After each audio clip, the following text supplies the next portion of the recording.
আসসালামু আলাইকুম। মৃত্যু কার কখন হবে কেউ জানে না, কিন্তু অনেক জায়গায় এমন ঘটনা ঘটে যে একজন ব্যক্তি মৃত্যুর আগে বারবার বলতে থাকে তার আর বেশি দিন বাঁচা হবে না, পরবর্তীতেও তিনি মারাও যান।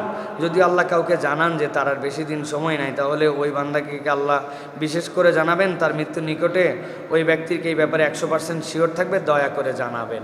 প্রিয় ভাইয়েরা, আল্লাহ রাব্বুল আলামিন ওহী বন্ধ করে দিছেন, কিন্তু আল্লাহ নেককার বান্দাদের জন্য অথবা আল্লাহ যার প্রতি চান তার জন্য আল্লাহ ওহির 46 ভাগ বা 47 ভাগের এক ভাগ, একটা হচ্ছে আপনার আমার জন্য আর রুইয়া as-সালিহা as-সাদিকা, বান্দা যে স্বপ্ন দেখে সত্য, আল্লাহ এই স্বপ্নের মাধ্যমে বান্দাকে আল্লাহর পক্ষ থেকে কোনো বার্তা দিতে পারেন, অথবা হৃদয়ের মধ্যে রব্বুল আলামিন ইলহামের মতো তাকে কোনো বার্তা দিতে পারেন। সেই ক্ষেত্রে কেউ এরকম হতে পারে তার মনে আল্লাহ উদয় করায় দিছেন যে তার মৃত্যু হবে, কিন্তু তার মানে এই নয় যে আমার মৃত্যু হবে অথবা যার মৃত্যু হবে তাকে আল্লাহ জানাবেন এটাই 100% শিওর, দিন তারিখ ওই দিন হয়ে যাবে।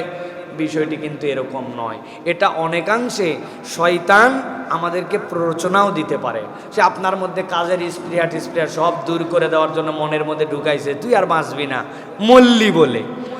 এই মল্লি বলে এক লোক বলতে বলতে 40 বছর বেঁচে গেছে। প্রতিদিন বলতো আমার আর সময় নাই ভাই, সময় নাই। এই কথা বলার পর 40 বছর পর মারা গেছে। তো তাহলে এর 40 বছর আগে আল্লাহ জানালো, সাংঘাতিক ব্যাপার স্যাপার। প্রিয় ভাইরা, এটা শয়তান অনেক সময় ওয়াসওয়াসা দেয়, এটা আমাদের মধ্যে ক্রিয়া করে। তবে কেবল শয়তানি ওয়াসওয়াসা নয়, বান্দাকে আল্লাহ রাব্বুল আলামিন এরকম জানাতে পারেন, কিন্তু 100% শিওর ওহী ছাড়া এই জ্ঞান আল্লাহর কাউকে দিবেন না, সে যেই হোক না কেন। 100% শিওর বলতে কিছু নাই এই জায়গায়। ওহির জ্ঞান 100% নিশ্চিত। বাকি যেটা আল্লাহর তিনি প্রিয় পাত্র ছিলেন, সালেহিনদের মধ্যে আল্লাহ তাকে অন্তর্ভুক্ত করে নিয়েছেন, আল্লাহ তাকে অগ্রিম তার মনের মধ্যে একটা ভাব উদয় করছেন, সে যেন তওবা আরও বেশি করতে পারে আল্লাহ সুযোগ দিছেন।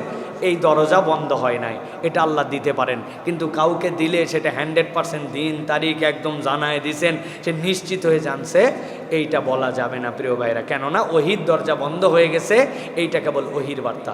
আল্লাহ আমাদেরকে বোঝার তৌফিক দান করেন, শয়তানের ধোঁকা থেকে হেফাজত করেন। মৃত্যুর চিন্তা লাগবে, কিন্তু ওইটার জন্য ভীত হয়ে আর কোনো কাজ করা যাবে না, এটা ইসলামী তাহজিব তামাদ্দুনের সাথে যায় না।